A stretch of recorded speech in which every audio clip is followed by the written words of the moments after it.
e barrikadave të serbëve në 4 komunat veriore të vendit. Të flasim pas lajmeve nga Shteti i Bashkuar të Amerikës me analistin politik Drilon Gashi për një tjetër vizitë e rëndësishme të Escobarit në Kosovë, e më pas do ta transmetojmë të plot intervistën që i dërguari i posaçëm i Shteteve të Bashkuara të Amerikës për Ballkanin Perëndimor Gabriel Escobar ka dhënë për Radion Evropa e Lirë dhe kolegën gazetare Amra Zineli Hoxha, në të cilin ka folur sërish direkt edhe absolutisht ka thënë që nuk ka asnjë shans që trupat serbe të kthehen ndonjëherë në Kosovë. Shohim me shkëritit.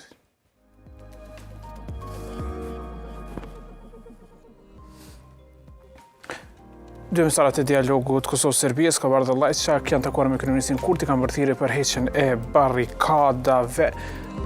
Është takuar zoti Lajçak edhe me opozitën dhe ka thënë që s'ka kthim të trupave serbe në Kosovë. Është dita e 4 të barrikadave nga serbët lokal, situata ka qenë e qetë, por rrugët që çojnë në dy pikat kuftare në Erinë dhe Bërnjak vazhdojnë të mbesin të bllokuara. Kfori e Uleksi monitorojnë situatën.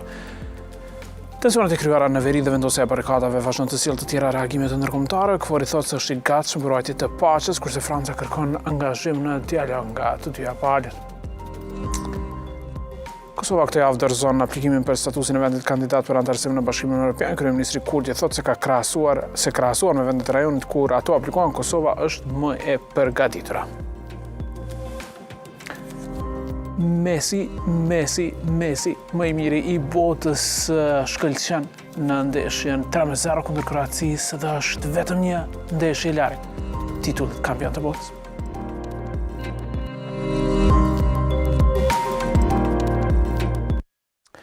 I dërguari i posaçëm i SBA-s për Ballkanin Perëndimor Gabriel Escobar dhe emisari special i BE-s për dialogun Kosovë-Serbi Miroslav Lajçak gjatë të martës kanë takuar kryeministrin e Kosovës Albin Kurti. Pas takimit ata kanë thënë se janë ripërsëritur thirrjet për largim të barrikadave si dhe kthim në tavolinën e bisedimeve. Escobar sërish ka thënë se Kosova duhet ta themelojë asociacionin. Në ditën e 4 të bllokimit në veri, përfaqësuesit ndërkombëtar kanë qëndruar në Prishtinë ku janë takuar me krerët shtetëror. Pas takimit me kreun e ekzekutivit Albin Kurti, i dërguari i posaçëm i SBA-s për Ballkanin Perëndimor Gabriel Escobar dhe emisari special i BE-s për dialogun Kosovë-Serbi Miroslav Lajçak kanë deklaruar se janë ripërsëritur thirrjet për largim të barrikadave dhe normalizim të situatës në veri. Në një prononcim për media, Escobar ka thënë se në takim e ka bërë të qartë pozicionin për asociacionin e komunave me shumicë serbe, derisa anash nuk është lënë as propozimi franko-gjerman. Ne duhet të fillojmë të flasim për zbatimin e asociacionit, e kam bërë shumë të qartë këtë. Shpresoj se do të kemi një zgjidhje shumë afër në të ardhmen në këtë krizë. Jam shumë i inkurajuar që përfaqësuesi i BE-s është këtu dhe shpreh mbështetjen time për përpjekjet që të lëviz në propozimin franko-gjerman. E derisa bëri thirrje për ulje të tensioneve në veri, Lajçak nuk ka lënë fajtor asnjërin pa lidhur me situatën e krijuar. Pas takimit, ai ka thënë se mënyra më e mirë për heqjen e barrikadave është marrëveshja politike dhe jo largimi me forcë i tyre.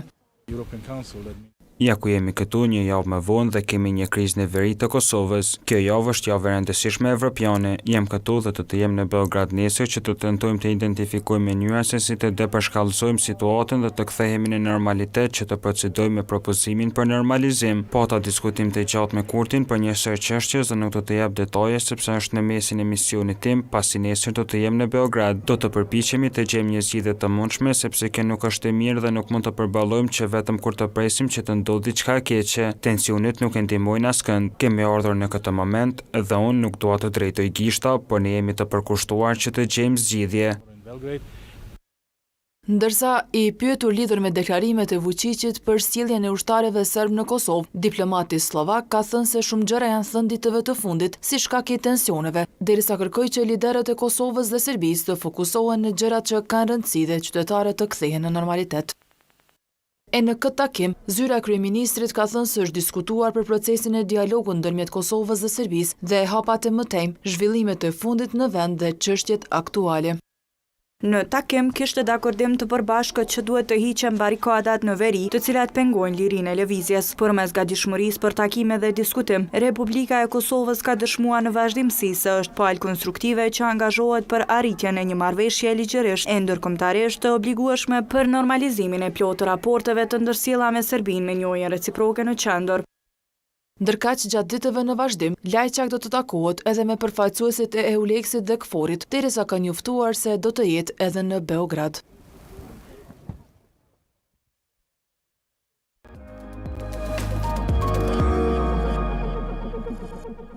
Për të mësuar për situatën e fundit në veri, së mos në orët e mbrëmjes, do të lidhim direkt nga lagja e Bosnjakëve në veriun e Mitrovicës me gazetaren Gresa Bardhecaj.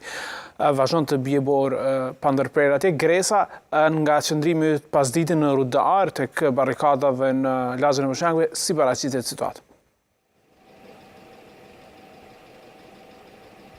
Mirëmbrëma gjejmë atëherë për orët e tëra po vazhdojmë të qëndrojmë së bashku me kamermanin Ajt Bërkolli këtu në Mitrovicën e Veriut për t'ju sjellur detajet e fundit këtu nga situata në Mitrovicën e Veriut.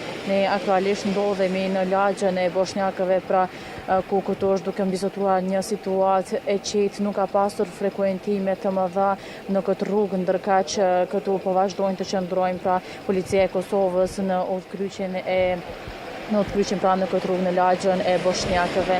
Ndërkaq vlen të theksohet se nga krahasuar me ditën e djeshme, këtu sot ka një numër më të pakt të pjesëtarëve të policisë të cilët janë duke qëndruar dhe duke monitoruar situatën këtu. Ndërkaq pak më parë ne ishim edhe në fshatin Rudar atje ku pra kemi hyrë në ditën e 4 prej kur është bllokuar rruga e cila të shpjen në drejtim të dy pikave kufitare në Jarinje dhe në Bërnjak. Pra në fakt dhe situata atje në Rudar vazhdon të mbetet e qetë, blokada vazhdon të jetë aty dhe e përforcuar edhe me automjete të tjera, derisa situata në atë fshat po vazhdon të mbikëqyret nga KFOR-i dhe kohë pas kohe edhe nga trupat të EULEX-it. Pra edhe gjatë kohës sa kemi qëndruar atje nuk është se kemi hasur në ndonjë banor serb të cilët pra kanë qenë duke frekuentuar atë rrugë apo në ndonjë makinë e cila pra ka frekuentuar atë rrugë. Pra kjo është pak a shumë edhe situata, pra gjatë ditës së sotme nuk është shënuar pra ndonjë tension apo ndonjë gjë e ngjashme, situata vazhdon të mbetet e qetë. Këtu po vazhdojnë të qëndrojnë dhe të monitorojnë situatën edhe njësitë e KFOR-it dhe të EULEX-it përveç në fshatin Rudar, po ashtu edhe këtu në lagjën e Bosnjakëve. Pra kjo është pak a shumë situata e cila po mbizotron këtu në Mitrovicën e Veriut. Kaq kishim nga kjo lidhje direkte, pra munduam të asjellim pak a shumë edhe gjendjen këtu. Nëse nuk keni diçka tjetër për të pyetur, linjën e kalojmë tek ju në studio.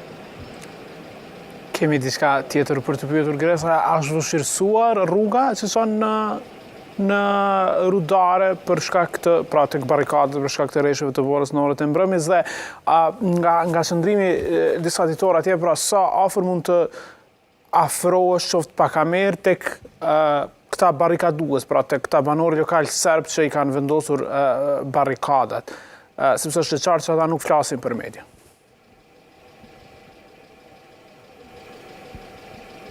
Nuk e dëgjova shumë mirë pyetjen. Asnjërën pjesa?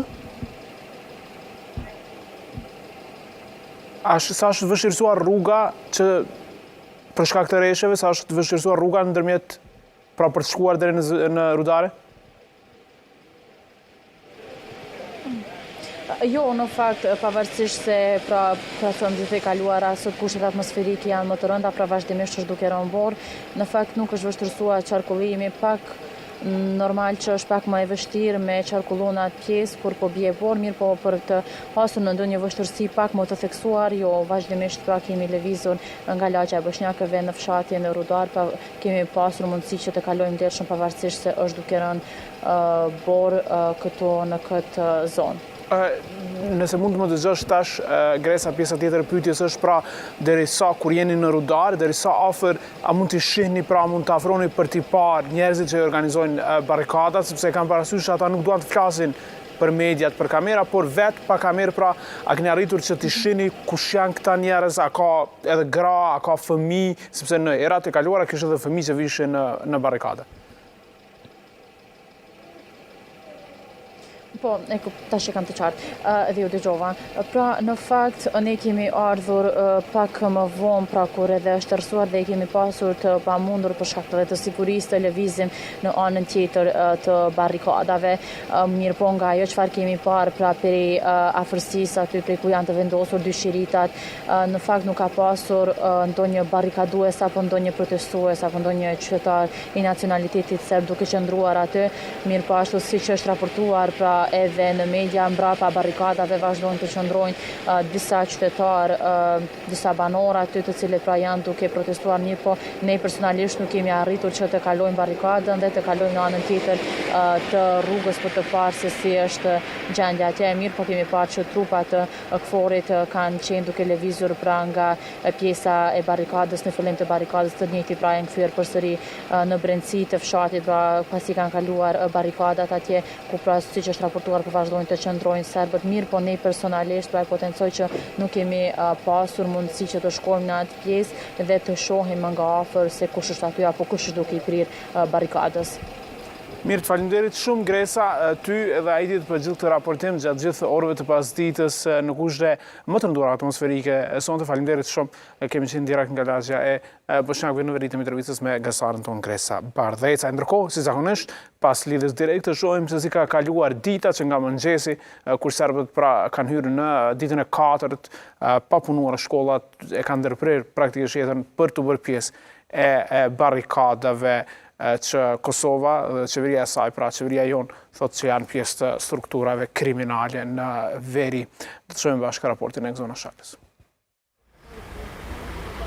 Dita e 4 që rruga në fshatin Rudar në veri të vendit vazhdon të jeti bllokuar nga makineritë e vendosura. Përpara këtyre barrikadave, gjatë së martës kanë qëndruar grupe të qytetarëve serb. Me dëpar kamerën e Kanal 10, ata kanë vazhduar drejt ekipit të televizionit duke i pamundsuar xhirimin tutje të tyre. Sidoqoftë, situata në përgjithësi ka vazhduar të jetë e qetë, ndërkohë në afërsi të barrikadave kanë qëndruar 2 makina të KFOR-it.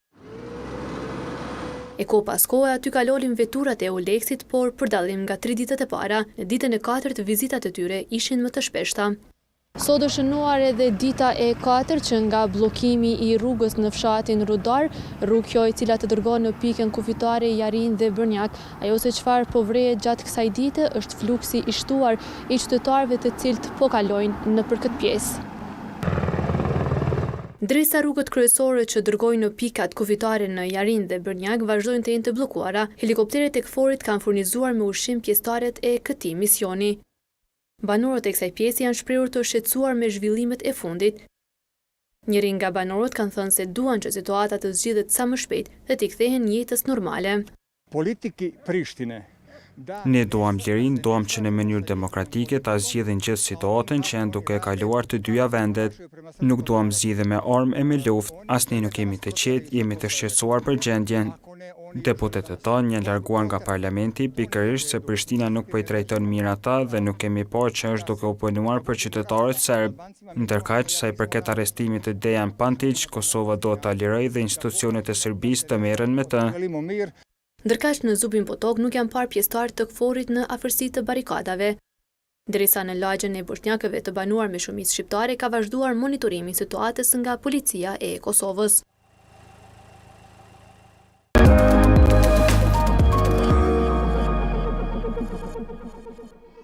Aktorët ndërkombëtar vazhdojnë të bënë thirrje për ulje të tensioneve në veri të vendit dhe largim të barrikadave. Ata po kërkojnë nga Kosova dhe Serbia që të normalizojnë marrëdhëniet nëpërmjet dialogut. Nga misioni i NATO-s në Kosovë, KFOR-i kanë deklaruar se vetëm rrugë drejt paqes së qëndrueshme është që Kosova dhe Serbia të zgjidhin çështjet e tyre përmes dialogut.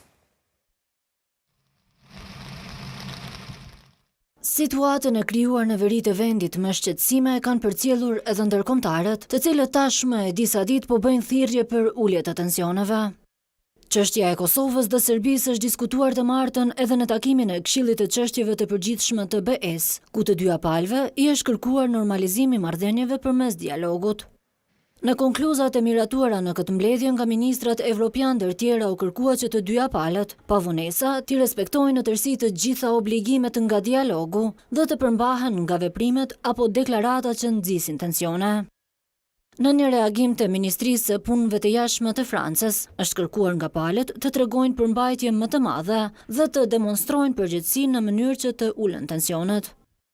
Franca përkra plotësisht ndërmjetësimin evropian që duhet ta bëjë të mundshëm për parimin drejt një marrëveshjeje gjithëpërfshirëse, ligjërisht të obligueshme në mes të Serbisë dhe Kosovës që të ecet përpara në drejtim të perspektivës evropiane për të dyja shtetet. U kërkon të dyja palëve të riangazhohen në dialogun e lehtësuar nga BE-ja.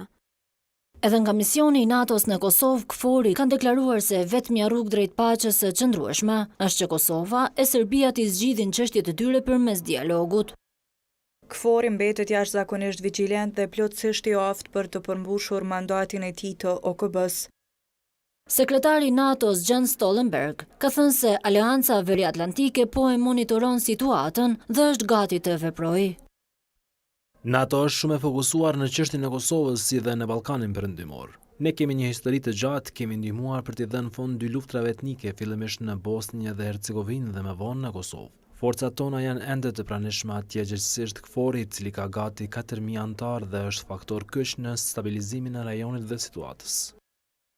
Ndërkombëtarët kanë dënuar ashpër vendosjen e barikadave në veri të vendit e sulmet ndaj policisë e Kosovës e EULEX-it, derisa kanë kërkuar që përgjegjësit të japin llogari para sistemit të drejtësisë në Kosovë.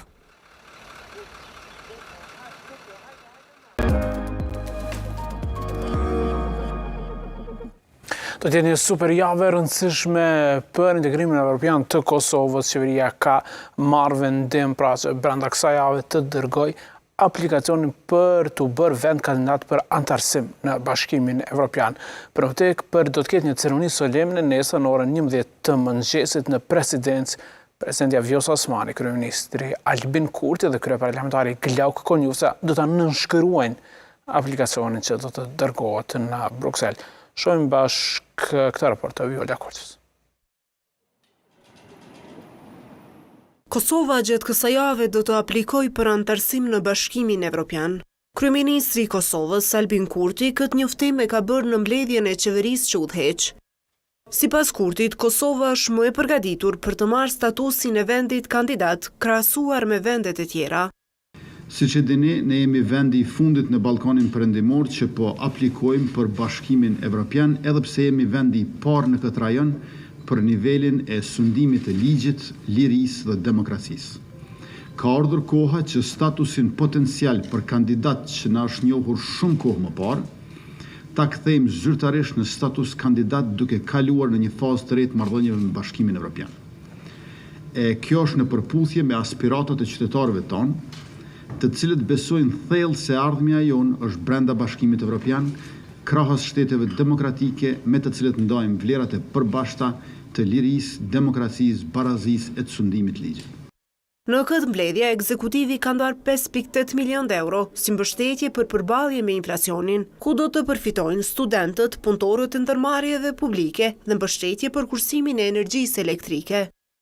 Bëhet fjalë me pakon për përballje me inflacionin, që kanë qenë masat qoftë për mbështetjen e sektorit publik, apo edhe punëtorëve në ndërmarrje publike dhe studentëve që kanë mbetur ende disa pra pa e marrë mbështetjen sipas pakos, si dhe është edhe ndarje shtesë në kuadër të masës për subvencionim të kursimit të energjisë elektrike. Në qeverinë e Republikës Kosovës. Derisa në mbledhje të qeverisë për herë të parë ka qenë prezent edhe ministri i ri për komunitetet dhe kthim, Nena Drashić. Faleminderit zotri kryeministër. Edhe një herë ju falenderoj për pritje dhe mirëseardhje. Dua ta shfrytëzoj rastin që t'ju falenderoj të gjithë kolegëve ministra dhe gjithashtu t'i thras në durim, pasi që tash së voni para një jave ka marrë detyrën. Dua t'ju them se jam këtu që me të vërtetë së bashku të tentojmë të bëjmë ura bashkëpunimi. Kabineti qeveritar ka themeluar Këshillin Shtetëror Organizativ për shënimin e 15 vjetorit të pavarësisë së Kosovës dhe 25 vjetorin e epopejës së ushtrisë lirimtare të Kosovës. Kurse procedoi në kuvend dhënien e investitorit strategjik kompanisë Moxico Luma Kosova Mining.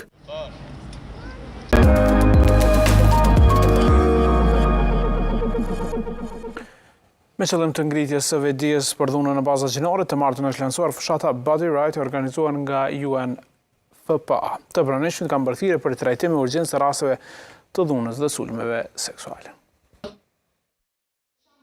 Ishte prej e një ngacmimi seksual muaj më parë, prandaj mri Nikçi nga peja ende ka frikë nga sulmet e tilla. Alpinistja Nikçi thot se rastet e ngacmimeve seksuale duhet të denoncohen. Të martën ajo ka qenë pjesë e lansimit të fushatës Body Right, në kuadër të forumit A mund të më shpëtoj teknologjia, a mund të më dëmtoj teknologjia, e organizuar nga Fondi i Kombeve të Bashkuar për Popullsinë UNFPA, me qëllim të ngritjes së vedijes për dhunën në baza gjinore. Pasi që vendosa ta bëj publike vedën time në internet, për qëllim të regjisimit që këto sulme ndodhin edhe kur jemi në veshje sportive, edhe kur jemi në pasditet ku ka shumë të madhe njerëzve, madje edhe kur nuk e njohim personin në fjalë. Por ne gjithmonë duhet të ngrisim zërin, të raportojmë dhe të luftojmë kundër këtyre. Ministri e Drejtësisë Albulena Haxhiu ka thënë se vazhdojnë të mbeten sfiduese rastet e dhunës ndaj grave dhe ngacmimet seksuale. Sa i përket këtyre rasteve, ajo ka thënë se situata nuk është as pak e mirë. Unë shoh që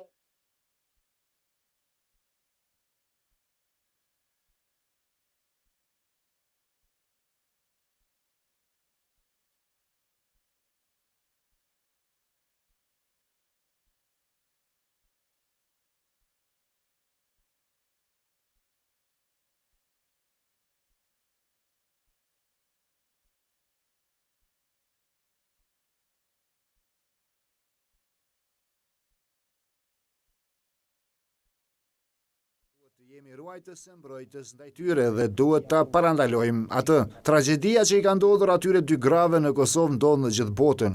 Nëse i shikojmë statistikat, 1 në 2 gra kanë përjetuar dhunë. Organizatorët dhe pjesëmarrësit kanë bërthirrje që institucionet të trajtojnë me prioritet rastet e dhunës dhe të ngacmimeve seksuale, si dhe të merren masa ndaj kryerësve të këtyre veprave.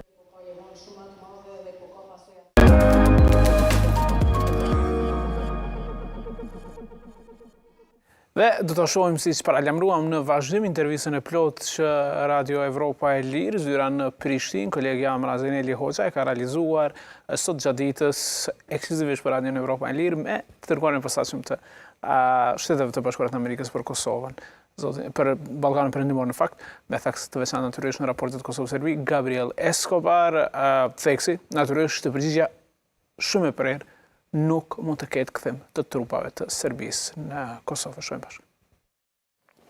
Mr. Escobar, thank you for talking to Radio Free Europe here in Pristina. How has been your visit so far here in Kosovo? Like all my visits to Kosovo, it was very productive. I want to start by saying something that I said in one of my last interviews. We consider Kosovo and the Western Balkans to be part of the transatlantic community. You're just not part of the formal structures. But in every way, we count you as important partners and as productive members of the community.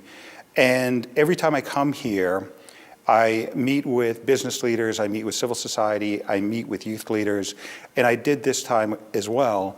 And they've really reinforced my opinion and the opinion of our government that the Western Balkans are more of an opportunity for Europe and the United States than a risk.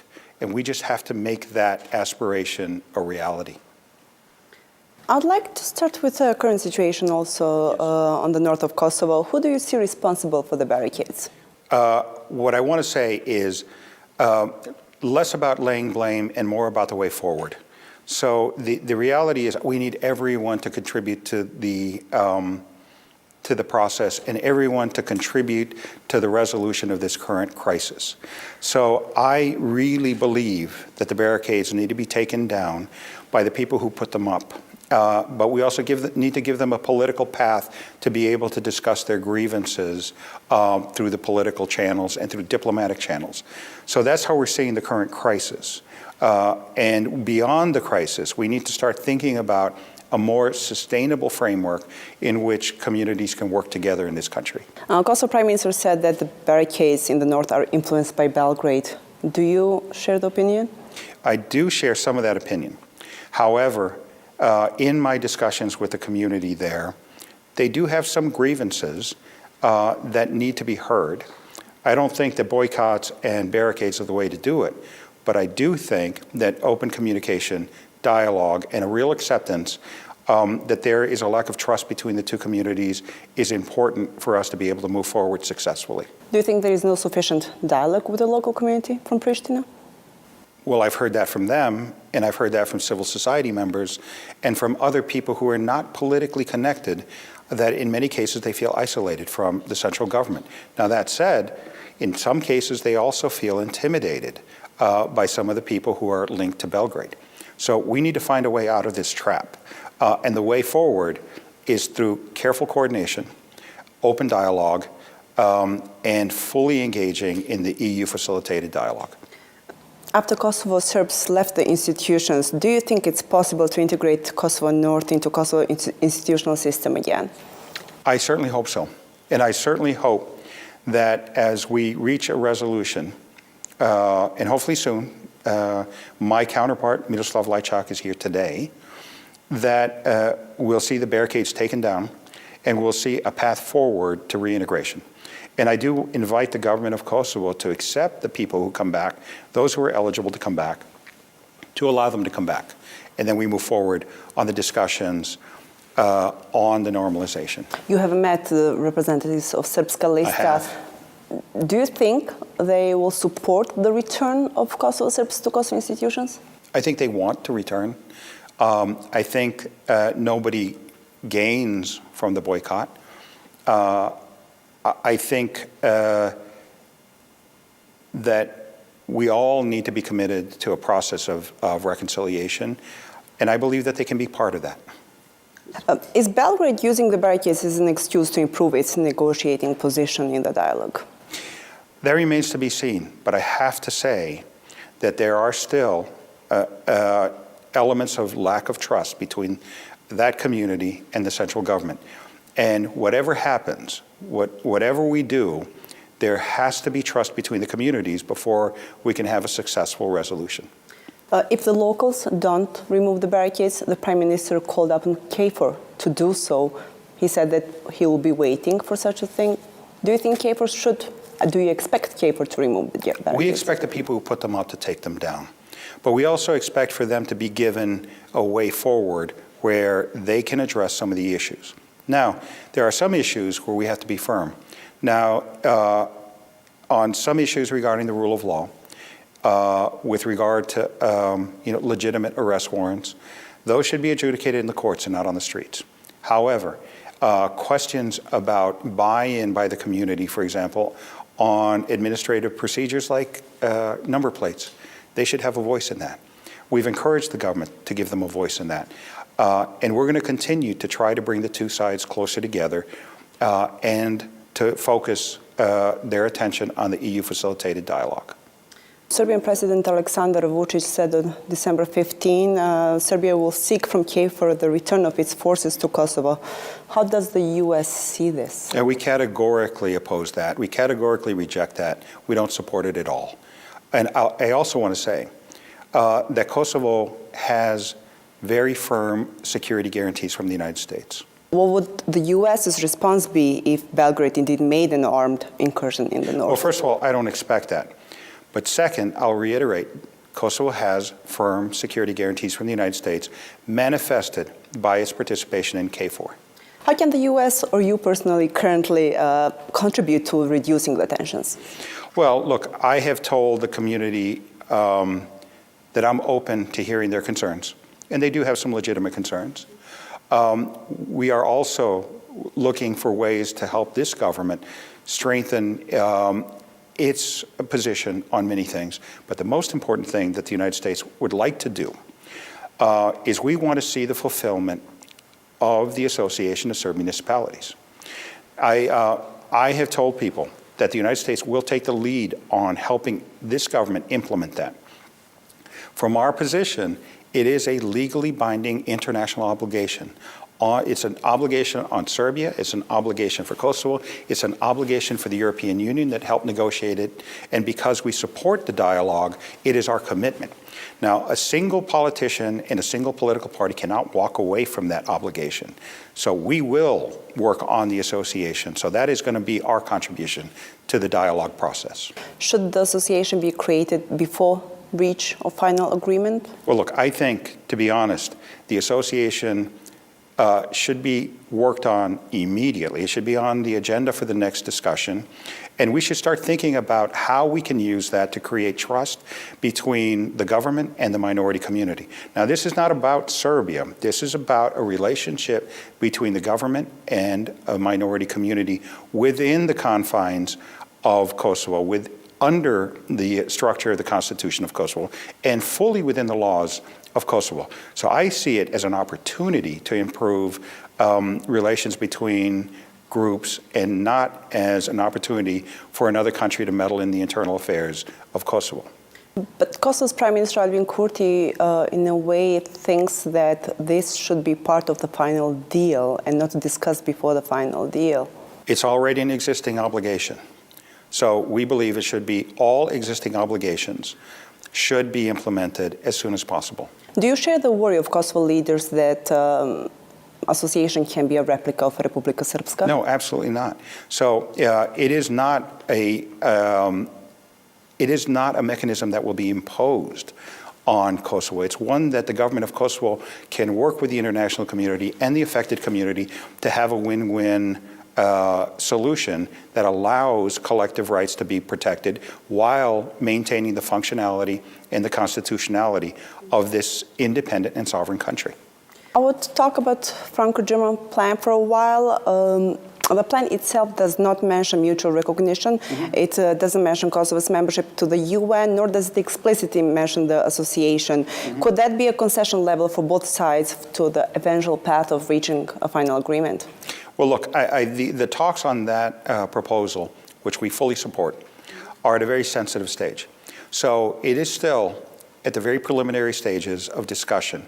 Miroslav Lajčák will be here today to begin the discussions on how we move forward on this proposal.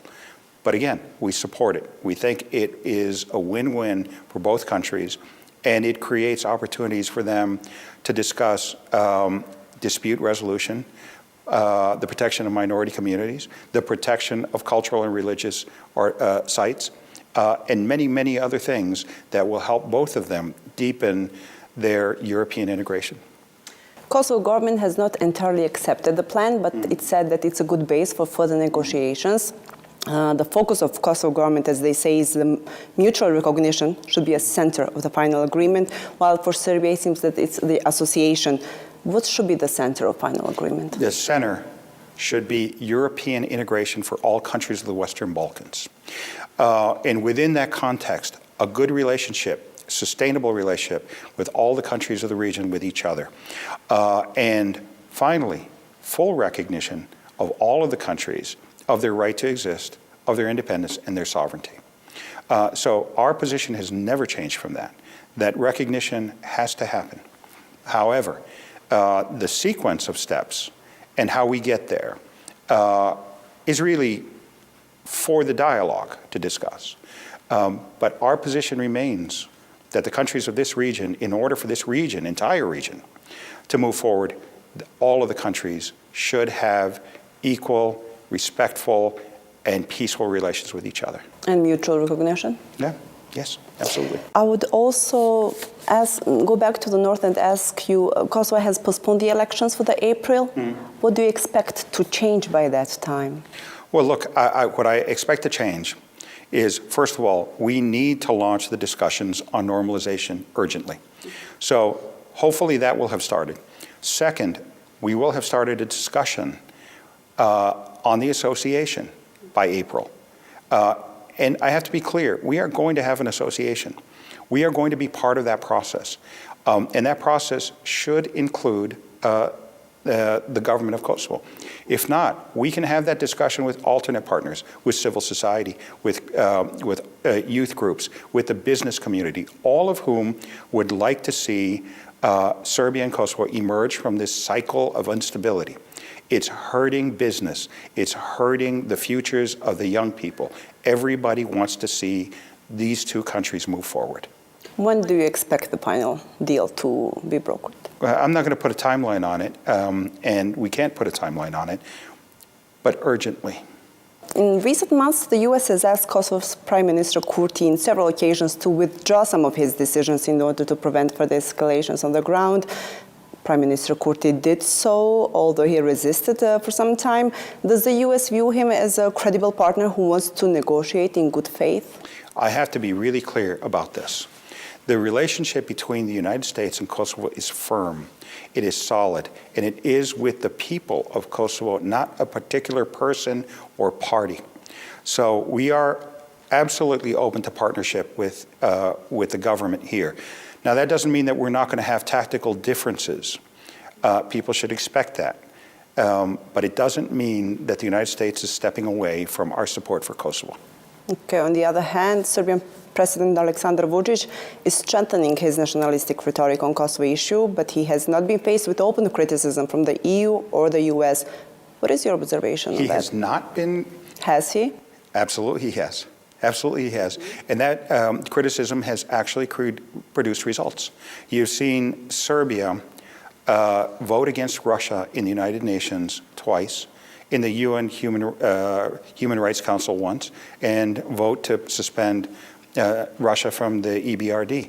So they are facing criticism. And by the way, in the same way that we have asked your government to adapt its policies and adapt its actions to create regional stability, we've asked the same of Serbia. And we have gotten results.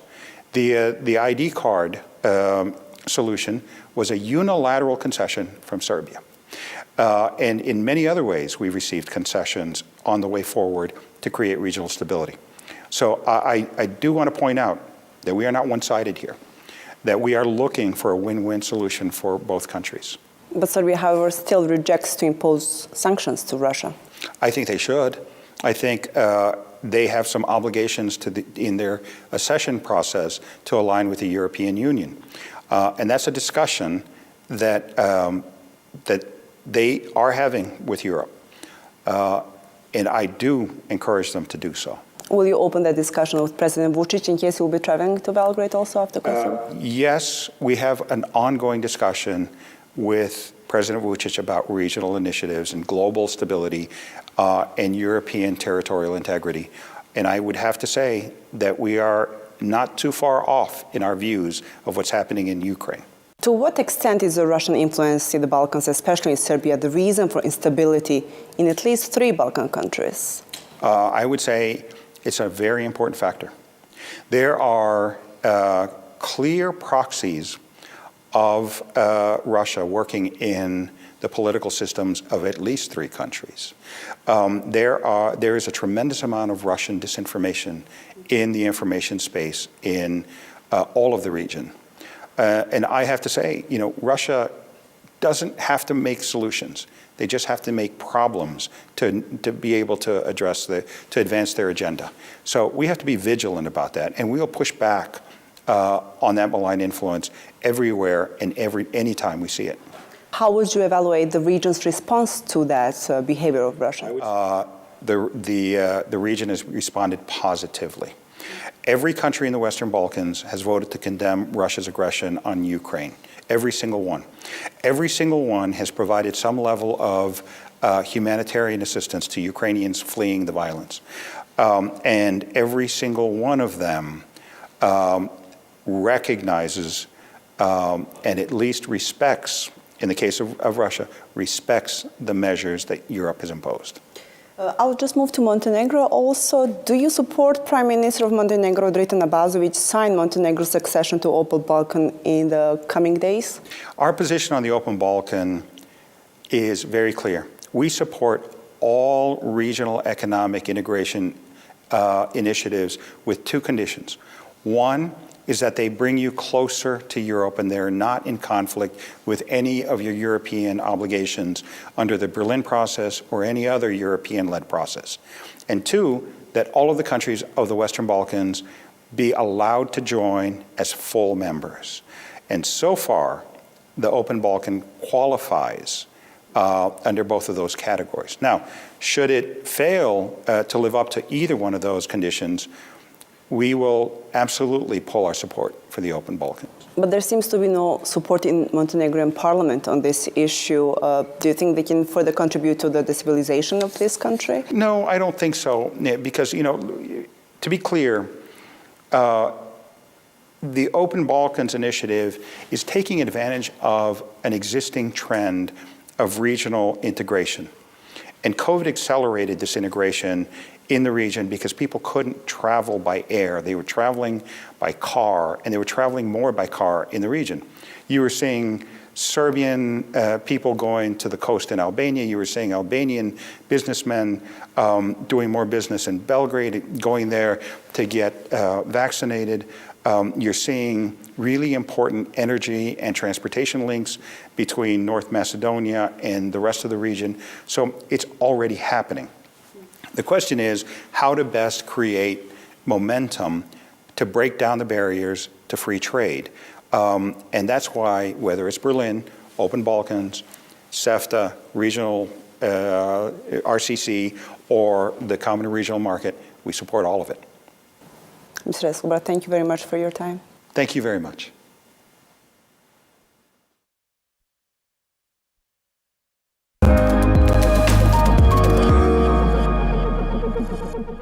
Të lidhemi tani direkt nga Washingtoni me Drejlan Gashin, komentator politik, për të diskutuar edhe intervistën e zotit Escobar dhe zhvillimin të fundit politik. Mirëmbrëma zoti Gashi.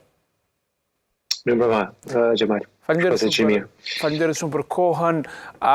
Nga thekstet e intervistës për Radion Evropa e Lirë të zotit Escobar, besoj pra ajo që më së shumti na bëri përshtypje është pikërisht ky refuzimi i Shtetet e Bashkuara të Amerikës për të diskutuar çdo lloj mundësie të kthimit të trupave serbe në Kosovë, 2 ditë para se zoti Vučić ta bëj kërkesën zyrtare tek KFOR-i. Si e pat këtë siguri amerikane për Kosovë? Është shumë e rëndësishme që kjo u tha fuqimisht nga zoti Escobar në intervistë, pra që Amerika kategorikisht refuzon një kërkesë të tillë serbe, dhe në vazhdimsi në fakt zoti Escobar ka theksuar se SHBA-t ofrojnë një garanci për sigurinë e Kosovës në kuadër të pjesëmarrjes së tyre në NATO, dhe që Kosova është e sigurt përderisa është pjesë e NATO-s, domethënë përderisa NATO mbetet në Kosovë. Mirë po, në anën tjetër shohim që në fakt kjo nga Serbia përbën megjithatë një eskalim i gjuhës dhe veprimeve të tyre, nëse marrim parasysh një vit e gjysmë apo gati 2 vitet e fundit ku janë afruar te kufiri, kanë shfaqur armatën e saj, tashmë po kërkojnë dhe po thirren në fakt në në pjesë të rezolutës 1244 për të theksuar se kanë të drejtë kthimin e policisë të ushtarëve të tyre, natyrisht diçka që është krejtësisht e papranueshme. Kështu që kjo tregon se Serbia megjithatë përbën një rrezik real për Kosovën dhe ky lloj eskalimi e bën të mundur, diçka që mbase gjithë ne konsiderojmë përgjithsisht të pamundur që Serbia të bënte një ndërhyrje të tillë, po besoj që eskalimi i vazhdueshëm tregon se Serbia nuk do ta ndalë këtë me këtë kërkesë të fundit. Pra, komentet janë që edhe Serbia është e vetëdijshme që kërkesa është krejt jo realiste, pra që jo vetëm Shtetet e Bashkuara të Amerikës, por as aleati i NATO-s nuk do të pajtohet me kthimin e trupave serbe në Kosovë që pra si institucion janë përgjegjëse për krimet në Kosovë.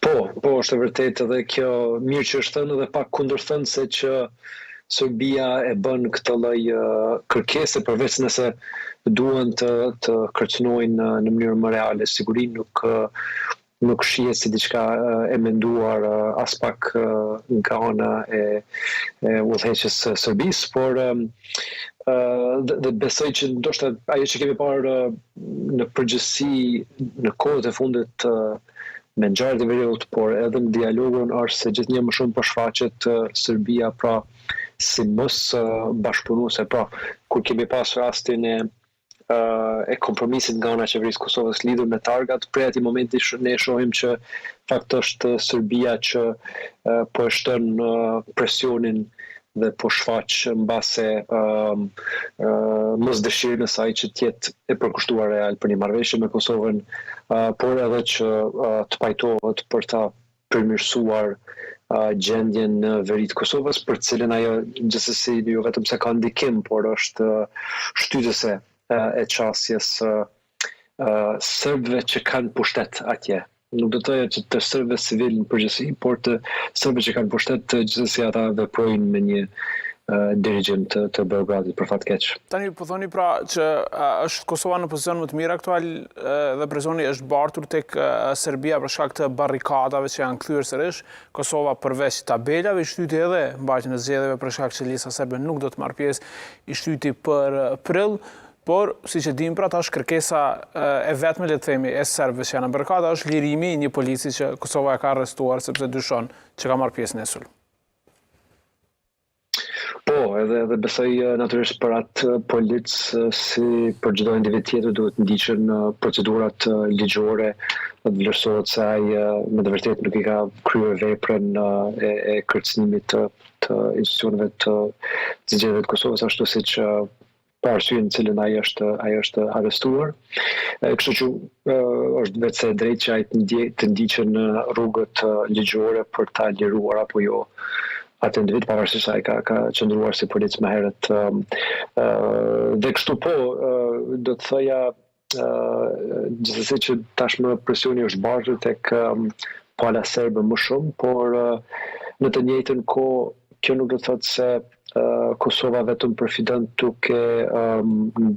duke spikatur faktin që presioni është mbi Serbinë.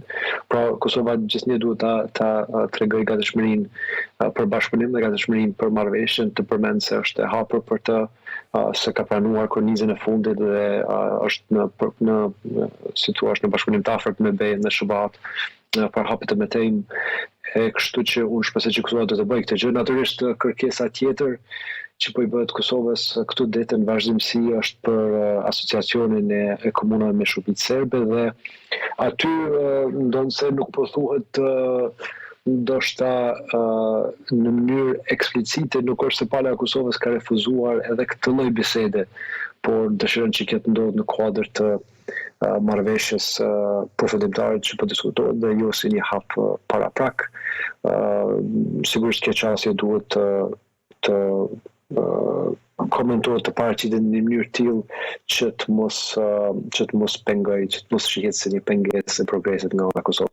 Tani faktori ndërkombëtar pra po thotë është interesuar që të diskutohet për marrëveshjen finale, por si të arrihet kjo me krizën e vazhdueshme në terren, pra nga kriza në krizë, menaxhimi me tash pra të fundit barrikadat, a mund që në fillim të vitit tashmë le të themi të dyja palët të ezaurojnë planin franko-gjerman që tash po quhet plan evropian?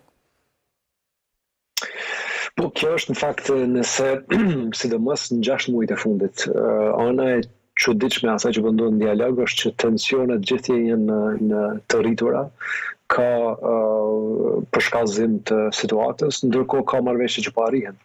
Pra është arritur ajo për lëvizjen me dokumentet të Kosovës dhe të Serbisë, është arritur shtyrja e çështjes së targave dhe dakordimin për të që do të ndodhë më vonë. Dhe ne kemi parë që megjithatë edhe pse ka tensione, edhe pse gjuha sidomos nga Serbia nuk është ajo e një palë që don të ulet dhe bisedoj dhe të arrijë marrëveshje, megjithatë marrëveshjet po ndodhen, kështu që po duket se nuk mund të presim ndoshta që diskursi të ndryshojë mes qeverisë në pushtet në Serbi dhe qeverisë Kosovës. Besoj që do të jetë kështu pra më e ashpër se sa kemi parë më herët, por nuk do thotë domos që kjo nuk bën që të ketë marrëveshje, sepse në një farë forme kjo po korrni vëmendje më shumë nga bet dhe shëbat. Mundet që ndërkohë edhe po shkakton nervozizëm se rasti i çështjeve Kosovë-Serbi po merr vëmendjen nga lufta në Ukrainë dhe në çështje tjera për diplomatët europian dhe amerikan, mirë po e merr vëmendjen dhe kështu që me këtë vëmendje besoj që gjithsesi ka mundësi që të arrihen marrëveshje tjera dhe sidomos kjo marrëveshje që është përfolur për periudhën e afërt.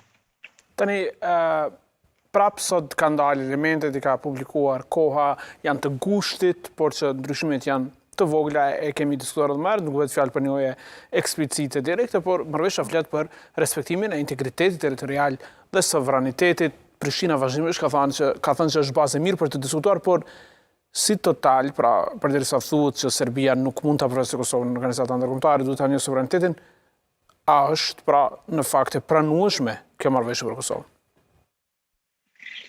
Por gjithsesi marrëveshja që gjithë dëshirojmë në Prishtinë, Bruxelles, Washington, do thoya edhe ata që janë më racional në Beograd, do të ishte ajo që bazohet në njohjen e ndërsjell Kosovë-Serbi dhe pa një gjë të tillë mbase kjo çështje e marrëdhënieve dypalëshe nuk mbarohet dhe sërish duhet kthehemi e të bisedojmë prapë mes dy palëve. Mirë po, nëse bën kjo marrëveshje me termat që janë përmendur, pikë pari është një marrëveshje mes dy shteteve, dy entiteteve sovrane, pavarësisht se po ndërmjetësohet nga BE-ja, ne kemi pasur më herët problemet nga qasja jo e barabartë ose nga fakti se Kosova nuk është trajtuar gjithnjë si shtet. Aty nuk janë probleme në këtë marrëveshje, por çështja është se çka do të zhbllokojë marrëveshja. Pra nëse këtu palë arrin të pajtohen, a do të ndodhë që shtetet tjera të BE-s që nuk e kanë njohur Kosovën ta njohin atë.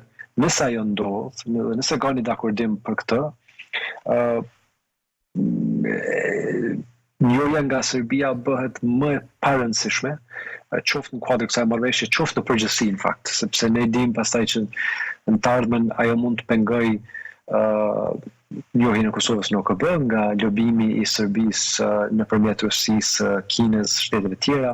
Mirë, por Kosova do të ketë gjitha dyert e hapura në BE dhe NATO me njohjen e 5 vendeve të BE-s që nuk kanë bërë. Kështu që ky element ndonë se nuk mund të përfshihet në këtë marrëveshje, përpjekja e Kosovës tani nuk duhet jetë vetëm që të investohet në marrëveshjen, por që të merr garancat nga ndërkombëtar se kjo po ndodh.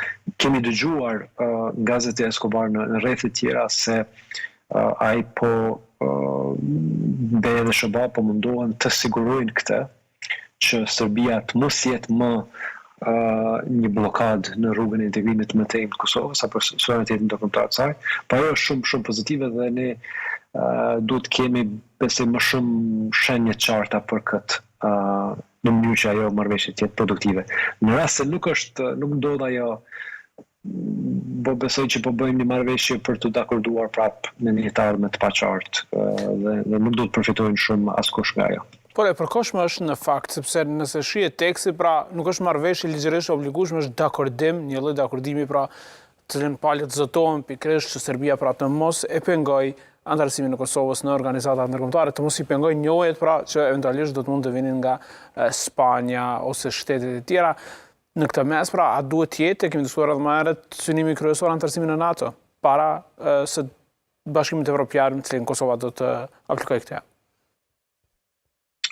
Po, është gjithsesi synimi kryesor i Kosovës duhet jetë antarësimi në NATO, sepse kërcënimi më i madh në sigurinë shtetërore të Kosovës është ai nga ushtarak nga Serbia, me pranimin në NATO ajo menjanohet dhe më pas Kosova do ta ketë më lehtë edhe zhvillimin, edhe nuk ka gjetë këtë pengesë në talmën e saj.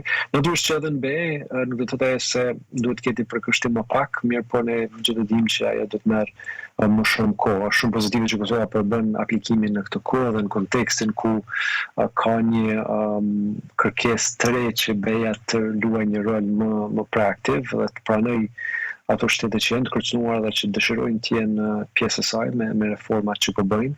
Dhe Kosova është pjesë e atij grupi të shteteve. është pozitiv që ajo do të ndodhë, mirë po shpresoj që po, do më thënë, po garanca më e madhe do të thoja gjem për këtë zotim të Serbisë do të jetë nëse lobimi i saj bëhet i pafuqishëm nga njohja e vendeve mos njohëse, sepse unë nuk besoj që do t'i qëndroj prapa fjalëve të saj Serbia, përveç se nëse janë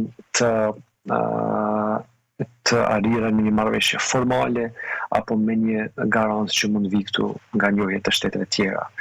Përveç kësaj ne po shohim edhe po dëgjojmë çdo ditë nga ministri Ashton-Dačić që ai po mbledh të më thënë shtetet e ndryshme që do të tërheqin njohjen, do të pengojnë njohjen, do të bëj këtë si pjesë kryesore të politikave të tij. Shohim edhe shumë përfaqësues serb në opozitën serbe që përsëri edhe për çudi e kanë bërë kauz rikthimin e Kosovës, kështu që kjo do të mund të pengohet nga porosi qarta që vijnë nga BE-ja, që nuk janë të hapur më për këtë lloj loje që vetë kërkesa e Serbisë për të kthyer ushtrinë e policët është aq absurde sa duhet që dërgohet një shenjë qartë këtij shteti se nuk mundet më të rrezikoj sigurinë në këtë pjesë të Europës. Dhe unë shpresoj që kjo vjen nga rezultati i kësaj marrëveshje dhe me të vërtetë investohet që shtetet tjera në BE që nuk kanë njohur Kosovën ta njohin atë. Zoti Gashi, ju falenderoj shumë si zakonisht për kontributin nga Washington. Faleminderit. Faleminderit, shëndet. Kemi qenë direkt me Drejlan Gashin.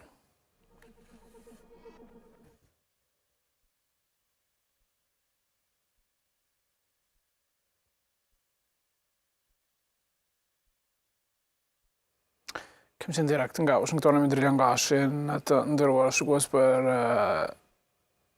zhvillimet e fundit në veri. Rubrika Flashback lidhet me zhvillimet në veri dhe është pikërisht nga atje në vitin 2019 kur serbët vendosin barikada.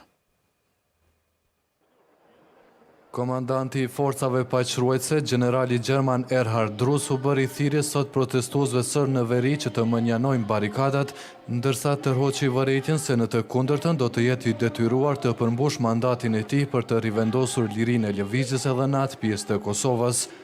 Ai bëri këto komente gjatë vizitës që u bëri trupave të tij afër një barikade në fshatin Zupç të komunës së Zubin Potokut, me qëras tha se do të dëshironte që barikadat në verun e Kosovës të largohen në mënyrë paqësore, por KFOR-i është i gatshëm që t'i largojë ato edhe me forcë.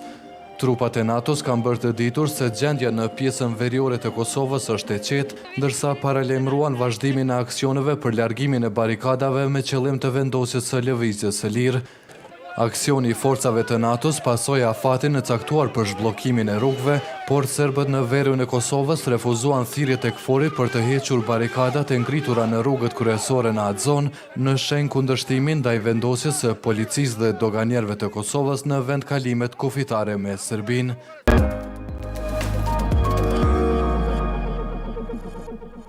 Ministri i Kosovës Albin Kurti në sonte ngatron Austrinë me Australinë, që e bën shumë.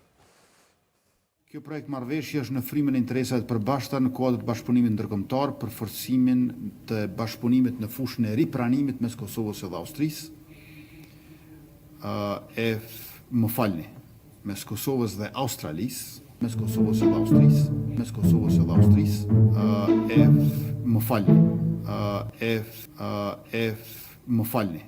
mes Kosovës dhe Australisë.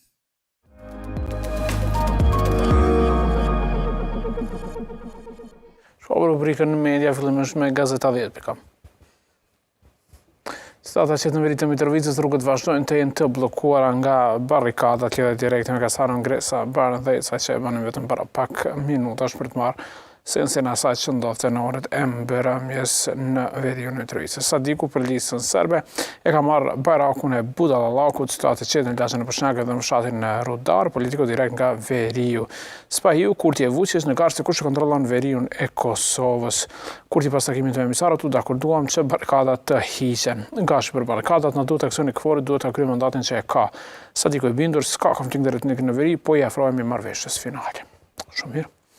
shkojmë me BBC, ajo çfarë kemi treguar një ditë më parë pra zbulimet të reja nga shkencëtarët amerikanë, ndërkohë vazhdon të mbetet shumë i rëndësishëm arrestimi në Bahamas i një prej nismëtarëve të kriptovalutave, Sam Bankman-Fried, i cili do të vlerësohet nga autoritetet amerikane si një prej mashtruesve më të mëdhenj në historinë e Shteteve të Bashkuara të Amerikës, pasi e shpalli bankrotimin e kompanisë të tij për kriptovalutat FTX. Ndërkohë vazhdon të mbetet në fokus Elon Musk për butallakit që po i bën në Twitter, por lajmi sot i ditës është që nuk është më njeriu më i pasur në botë, pasi që sipas Forbes dhe Bloomberg, zotin Musk e ka kaluar Bernard Arnault, shefi ekzekutiv i mallrave luksoze LVMH.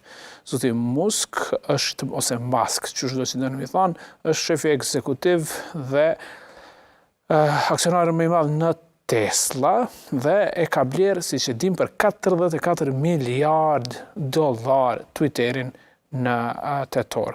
Sipas Forbesit, zoti Musk ka një pasuri prej 178 miliard dollarësh ose 152 miliard funta. Por më shumë tash ka Bernard Arnault 188 miliard dollar. Vazhdojmë me CNN.com. Shtetet e Bashkuara të Amerikës do t'i dërgojnë raketa Patriot sistemit mbrojtjes të Ukrainës. Ky është një super lajm, do ta bëj nxehër Rusin, shtetin agresor, pasi që do të jetë një ndihmës shumë e madhe për Ukrainën në luftën kundër Rusisë. Vazhdojmë me Euronews. Skandali me korupcionin në Parlamentin Evropian, disa deputetë të Parlamentit Evropian të socialistëve nga Greqia ka vënë dorëheqje për shkak të skandalit. Sky News. Gjithashtu merret me zbulimet e reja shkencore nga Shtetet e Bashkuara të Amerikës që do ta revolucionalizoj botën sa i përket energjisë së pastërt. Ndërkohë, Sunak premton ligje të reja, kryeministri britanik, ligje të reja për të ndaluar imigrimin ilegal, nëse mund të shkojmë regji aty, tek ai shkrim, edhe sot ka pasur një komunikat të përbashkët të kryeministrit Sunak me kryeministrin e Shqipërisë Edi Rama, ka nënshkruar një deklaratë të përbashkët dhe do ta ndihmoj pra Shqipëria do të marrë masa që të mos e lejoj imigrantët shqiptarë që të nisën ilegalisht me anije për në brigjet e Britanisë së Madhe, pra pas kalimit ilegalin nga Franca, pasi që kjo vazhdon të jetë një temë shumë e diskutueshme në Britaninë e Madhe dhe ja, ky që përshëndet është një shqiptar imigrant që ka hyrë ilegalisht sipas disa çastave pra në Britaninë e Madhe dhe ka një rrëfim aty për Sky News për mënyrën se si ka shkuar deri atje dhe arsyet.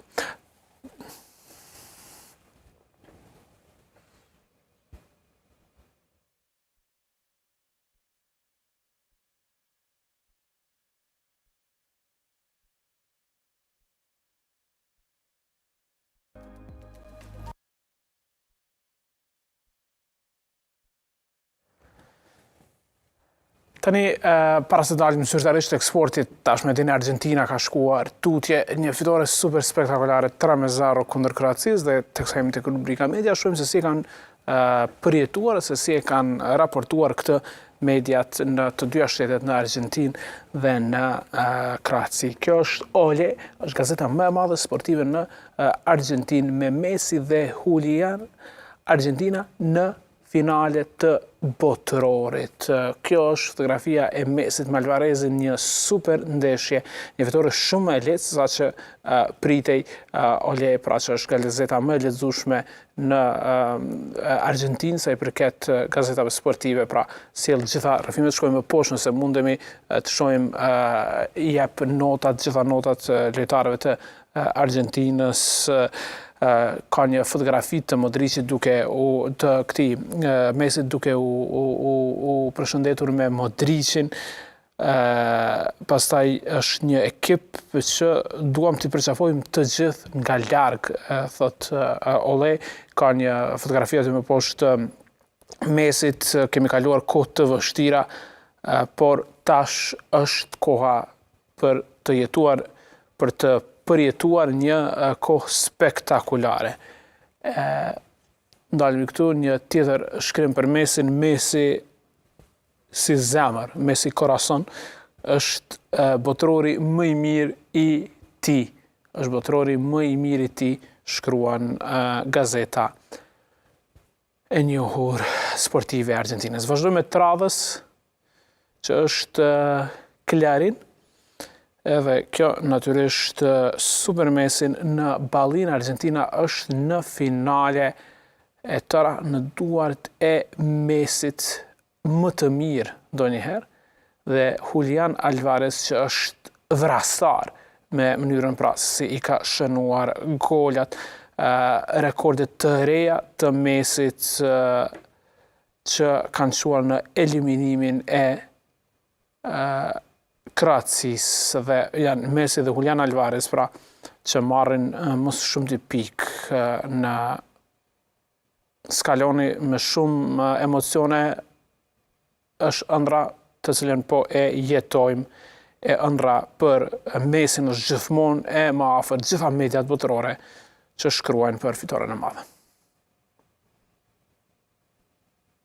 Vazhdojmë me të radhës La Nación, që sjell natyrisht gjithë emocionin e një kombi të tërë që sot ka parë se si bitë e tyre më të mirë shkojnë në finale.